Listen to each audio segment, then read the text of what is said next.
নমস্কাৰ এই মুহূৰ্তত অসমৰ প্ৰত্যেকগৰাকী জনতালৈ দিবলৈ ওলাইছো ডাঙৰ খবৰ আজি হৈছে 2 মাৰ্চ তো যিসকল মানুহে ভিডিঅ'টোত ক্লিক কৰিছে অনুগ্ৰহ কৰি ভিডিঅ'টো স্কিপ নকৰি প্ৰথমৰ পৰা শেষলৈ চাই থাকিব কিয়নো এইটো ভিডিঅ'ৰ মাজত ৰেচন কাৰ্ডৰ পৰা আৰম্ভ কৰি চৰকাৰী ঘৰলৈ কেইখনমান গুৰুত্বপূৰ্ণ খবৰ আপোনালোকক প্ৰদান কৰিম তো অনুগ্ৰহ কৰি ভিডিঅ'টো স্কিপ নকৰি প্ৰথমৰ পৰা শেষলৈ চাই থাকিব লগতে মোৰ চেনেলত নতুন হলে প্লিজ চেনেলটো সাবস্ক্ৰাইব কৰি মোৰ লগৰ থাকিব তো বলক ভিডিঅ'টো আৰম্ভ কৰি আজি প্ৰথমটো গুৰুত্বপূৰ্ণ খবৰৰ বিষয়ে বিস্তাৰিত জানি লও তো আজি প্ৰথমটো গুৰুত্বপূৰ্ণ খবৰ হল টাইম 8ৰ ফালৰ পৰা প্ৰদান কৰা এখন বিশেষ আপডেট লৈ তো অনুগ্ৰহ কৰি ভিডিঅ'টো স্কিপ নকৰি চাই থাকিব তো আপোনালোকে মোবাইল স্ক্ৰীনত চাব পাৰিছে টাইম 8ৰ ফালৰ পৰা এনেকৈ এখন আপডেট প্ৰদান কৰিছে তো ইয়াতে কি লিখা আছে পঢ়ি আপোনালোকক বিতংভাৱে বুজাই দিছো অনুগ্ৰহ কৰি চাই থাকিব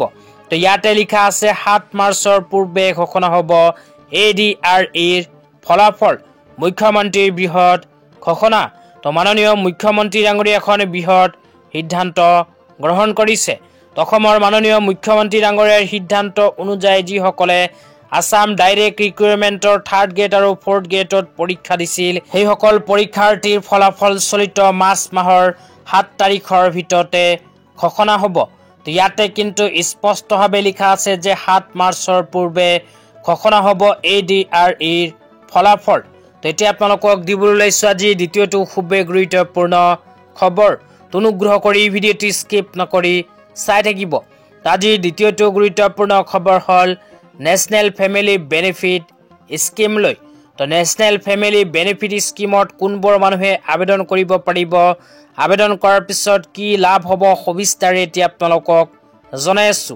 অনুগ্ৰহ কৰি ভিডিঅ'টো স্কিপ নকৰি চাই থাকিব তো প্ৰথমে ইয়াতে কি লিখা আছে পঢ়ি আপোনালোকক শুনাই দিছো তো ইয়াতে লিখা আছে national family benefit scheme ministry of rural development তো মিনিষ্ট্ৰী অফ ৰুৰেল ডেভেলপমেণ্টৰ ফালৰ পৰা ঘোষণা কৰা হৈছে নেশনেল ফেমিলি বেনিফিট আঁচনি তাৰ পিছত কোৱা হৈছে the national family benefit scheme NFBS under the national social assistance programme NSAP by the Ministry of Rural Development MORD provides financial assistance to breadwinner family upon the death of the primary breadwinner regardless of the case. The benefit is given to the new head of the household after verification. Eligible age for the decreased breadwinner is between 18 and 60 years.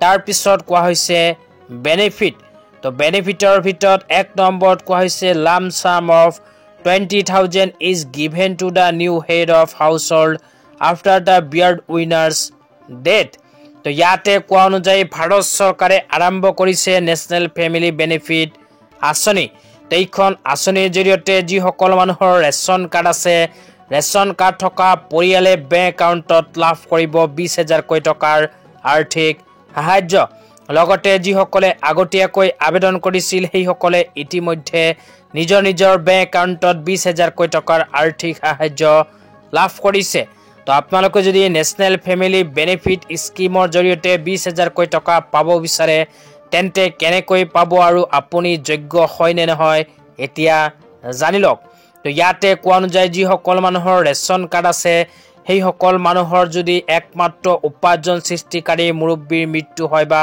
আপোনাক ভালদৰে বুজাই দিছো তো ration card থকা পৰিয়ালৰ একমাত্ৰ উপাৰ্জন সৃষ্টিকাৰী মুৰব্বীৰ মৃত্যু হোৱাৰ পিছত সেই পৰিয়ালত যদি 18 পৰা আৰম্ভ কৰি 60 বছৰৰ ভিতৰত কোনো উপাৰ্জন সৃষ্টিকাৰী পুৰুষ সদস্য নাথাকে সেই ক্ষেত্ৰত নেশনেল ফেমিলি বেনিফিট আঁচনিত কৰিব পাৰিব আবেদন এইখন আঁচনিত আবেদন কৰাৰ পিছত 20,000 টকা ভাৰত চৰকাৰে প্ৰদান কৰিব তো যিসমূহ পৰিয়ালৰ একমাত্ৰ উপাৰ্জন সৃষ্টিকাৰী মুৰব্বীৰ মৃত্যু হৈছে 18 পৰা আৰম্ভ কৰি 60 বছৰ বয়সৰ কোনো উপাৰ্জন সৃষ্টিকাৰী সদস্য নাই সেইসমূহ পৰিয়ালে যদি নেশনেল ফেমিলি বেনিফিট আঁচনিত আবেদন কৰিব বিচাৰে আৰু লগতে 20,000 টকা নিজৰ বেংক একাউণ্টত আৰ্থিক সাহায্য পাব বিচাৰে তেন্তে এইটো ভিডিঅ'ৰ কমেন্ট বক্সত কমেন্ট কৰি জনাই দিব সেই ক্ষেত্ৰত ইয়াৰ নেক্সট ভিডিঅ'ত আপোনালোকক আবেদন প্ৰচেছ সম্পৰ্কে জনাই দিম তেতিয়া আপোনালোকক দিবলৈ লৈছো আজি তৃতীয়টো খুবেই গুৰুত্বপূৰ্ণ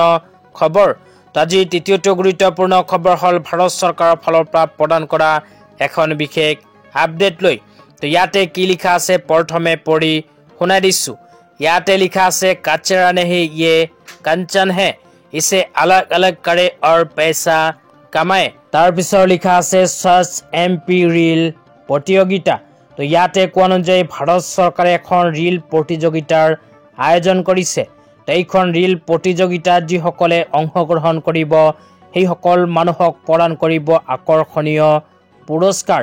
তো আপোনালোকে যদি ভাৰত চৰকাৰে আৰম্ভ কৰা এইখন ৰিল প্ৰতিযোগিতাত অংশগ্ৰহণ কৰে তেন্তে কিমানকৈ টকা লাভ কৰিব সেয়াও আপোনালোকক এতিয়া বিতংভাৱে জনাই আছো। তো অনুগ্ৰহ কৰি ভিডিঅ'টি স্কিপ নকৰি চাই থাকিব। তো ইয়াতে কোৱা অনুযায়ী আপোনালোকে কেৱল জবৰ জথৰ সৈতে এখন ভিডিঅ' ৰিল বনাব লাগিব। তো ভিডিঅ' ৰিল বনোৱাৰ পিছত সেই ৰিলৰ জৰিয়তে আপোনালোকে এইখন প্ৰতিযোগিতাত কৰিব পাৰিব অংশগ্ৰহণ। তো অংশগ্ৰহণ কৰাৰ পিছত ভাৰত চৰকাৰে আপোনাক এনেকুৱাকৈ পুৰস্কৃত কৰিব। তো কিমান টকাৰ পুৰস্কাৰ প্ৰদান কৰিব, প্ৰথমজনে হ'ব কিমান টকা পাব, দ্বিতীয়জনে হ'ব কিমান টকা পাব সেই আপোনালোকক এতিয়া জনাই দিছো। তো ইয়াতে লিখা আছে প্ৰথম পুৰস্কাৰ 2 লাখ। তো এইখন ৰিল প্ৰতিযোগিতাত অংশগ্ৰহণ কৰাৰ পিছত যোনে প্ৰথম হ'ব তাক 2 লাখ টকাৰ আৰ্থিক সাহায্য ভাৰত চৰকাৰে প্ৰদান কৰিব। তাৰপিছত কোৱা হৈছে দ্বিতীয় স্থান অধিকাৰ কৰাজনক 1 লাখকৈ টকাৰ আৰ্থিক সাহায্য প্ৰদান কৰিব ভাৰত চৰকাৰে। ইয়াৰ লগতে তৃতীয় স্থান অধিকাৰ কৰাজনক 50,000কৈ টকাৰ আৰ্থিক সাহায্য প্ৰদান কৰিব। তাৰপিছত কোৱা হৈছে চতুৰ্থ স্থান অধিকাৰ কৰাজনক 25,000কৈ টকাৰ আৰ্থিক সাহায্য প্ৰদান কৰিব। তো যিসকল মানুহে অনলাইনত ভিডিঅ' আপলোড কৰে, যিসকল মানুহে কণ্টেণ্ট ক্ৰিয়েটৰ, সেইসকল মানুহে এইখন ৰিল প্ৰতিযোগিতাত কৰিব পাৰে অংশগ্ৰহণ। তো এইখন ৰিল প্ৰতিযোগিতাত কেনেকৈ অংশগ্ৰহণ কৰিব জানিব বিচাৰিলে এইটো ভিডিঅ'ৰ কমেণ্ট বক্সত কমেণ্ট কৰি জনাই দিব। তেতিয়া আপোনালোকক দিবলৈ লৈছো আজি চতুৰ্থটো খুবেই গুৰুত্বপূৰ্ণ খবৰ। তো আজি চতুৰ্থটো গুৰুত্বপূৰ্ণ খবৰ হ'ল 2025 চনৰ ইউনিয়ন বাজেট লৈ। তো আপোনালোকে মোবাইল স্ক্ৰীনত চাব পাৰিছে 2024-25 চনৰ ইউনিয়ন বাজেট লৈ এনেকৈ এখন আপডেট ইতিমধ্যে আমাৰ হাতত আহি পৰিছে। তো ইয়াতে লিখা আছে 3 crore additional houses under PM Awas Yojana in rural and urban areas. তো ইয়াতে কোৱা অনুযায়ী নতুনকৈ 3 কোটি চৰকাৰী ঘৰ ভাৰত চৰকাৰে প্ৰদান কৰিব। তো গাঁও অঞ্চলৰ লগতে চহৰ অঞ্চলৰ দুখীয়াসকলেও লাভ কৰিব PM আৱাস যোজনা চৰকাৰী ঘৰ।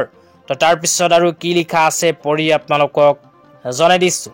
তাৰপিছত লিখা আছে প্ৰধানমন্ত্ৰী আৱাস যোজনা আৰ্বান 2.0 আঁচনি।